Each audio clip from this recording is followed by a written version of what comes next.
Charlie Brennan, Amy Marxkors on the Voice of St. Louis. You've got a skill. You can speak. Should you start a podcast? We're throwing that question out to our next guest. She's Xavier, the founder and CEO of the podcast space. Good morning, Ms. Xavier. Welcome to KMOS in St. Louis. How are you? Good morning. I'm great, thanks. Thanks for having me. How much money is in the podcast industry? Well, there's a lot to be made. There's really millions and billions of dollars to be made. And the cool thing is that if you're daunted by that number, you think, well, I'm just a small content creator or I just have a small business. How can I get there? The cool thing is that actually it doesn't matter which game you play, the big game or the small game. There's money to be made locally and nationwide. So that's what's pretty amazing about it. So is the key now just standing out from all the other podcasts that are out there, because there are so many out there? So to monetize it, wouldn't you need to be different in some way? Mm-hmm. Yeah. So the cool thing about it is that it doesn't matter what your idea is. It's likely that there will be an audience for you. So whether you are, doing a local business and you're trying to get a lot of interest from talking about it, or you have just if you're trying to do something they're just passionate about, let's say you have a hobby that you're trying to turn into a business or something like that, there's money to be made in there as well. So you just have to figure out what you're really passionate about. And the benefit about doing a podcast versus doing video or social media is that, one, it's a non-exclusive medium, so people can listen to it anywhere. And then at the same time, it just lasts longer. And so how you can stand out, just think about what is the thing that people ask you about all the time, right? What is the thing that people come back to you because you're so passionate about it? So you start by talking about something that you really like, and then you can really start with buying a microphone that can be anything under $100 to more. And then any website actually today really will help you do that integration with a podcast.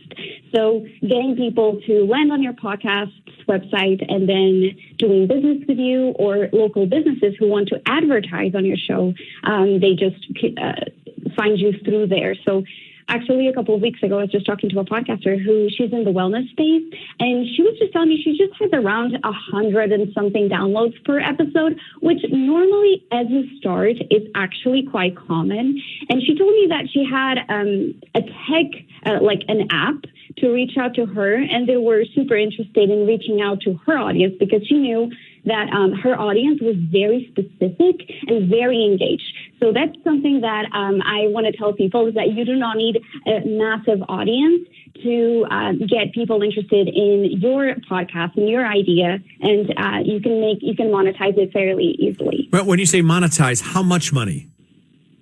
Well, it depends.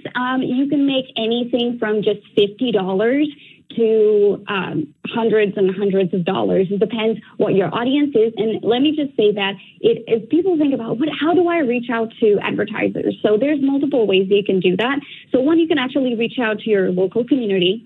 That's what we're talking about. You can use anything from the big names that you reach out through websites that are specialized on that, or you can just tell your community, they're like, hey, I have a space. Do you want to advertise? So we can talk about anything that it depends on your numbers as well. So if you're going through a normal platform, the industry standard is $25 per 1,000 downloads. So if you have a small game or a big game, that's about that what you're looking at. So you make $25 per 1,000 downloads? Yes. Okay. So you need a lot of downloads. Yeah, it seems like a high number of downloads. Yeah.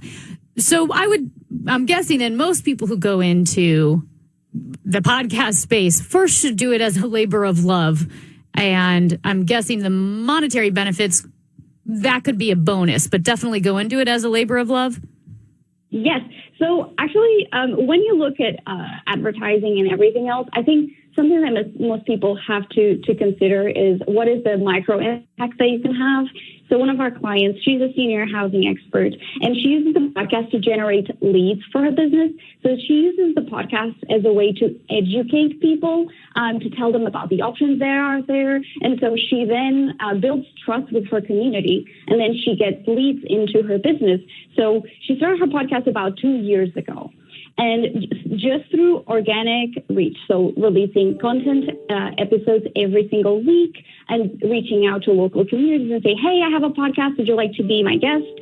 We're talking about a growth that she started on her own 2 years ago, and now she has hired 4 people to grow her business because it's going so fast that people are just listening to her.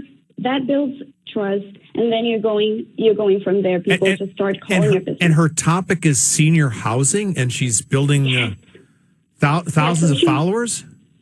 Well, that's the cool thing. You do not need thousands. Her average is about on the upper hundreds of downloads. But her conversion from listener to lead to buying, well, in her case, she doesn't have a physical product, but her business is advising people into senior housing options. And then when they actually sign into these places, that's when she gets a referral fee. So she's reeling them in, and when she catches a few of them, just a few can be lucrative for her.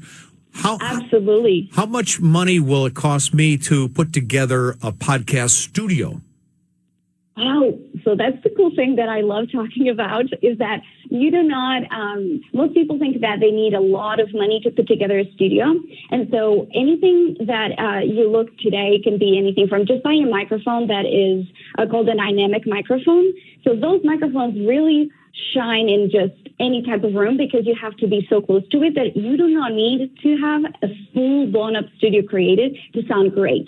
So you can buy a microphone that costs about $100 or spend upwards of, $5,000 to $2,000 to soundproof a room in your house. So that's the thing is that you do not need to spend a lot of money to actually sound great. And that's something that I've done in the past where I've worked with clients and then remotely said, okay, let's look into your space. Let's figure out what works for you. And then they are like, okay, this is the budget I have, or I already have a studio, but it's still not sounding great. So you can do that in 2 ways. Is there one mistake that people make that kind of dooms their podcasts or ensures that it's not going to be as successful as it could be? Yes. So actually, I'm going to try and squeeze in 2. So one is actually buying too much equipment that then they don't know how to use. So it starts small. That's the one thing that I'll suggest people to start with a microphone. And then the second is actually talking about something that they're not passionate about. So you were talking earlier about talking about a labor of love, and that's so true. Podcasting really thrives in the long-term span of time. So you're going to be really successful if you just keep going at it. And a lot of people talk about something that they were told, oh, that's a great podcast. So-and-so have been very successful at it. But then you may do 10 episodes and that's it. You have nothing else to talk about. And then you're like, oh, what do I do now? So just talk about something that you're going to have, let's say, a breadth of content in the long term. So let's say a year from now, 2 years from now, you can still either get people and having guests on your show or just talk about it constantly for a long period of time. So people not thinking through the actual idea at first is a major pitfall. Anna Xavier, founder and CEO of the podcast space. Do you have a website or podcast where we can get more information? Absolutely. So we have a ton of free resources at thepodcastspace.com, and we're going to be launching a course for podcasters very soon as well. So that's the place to go. Podcastspace.com. Anna Xavier, thank you very much for taking our phone call, and best of luck to you.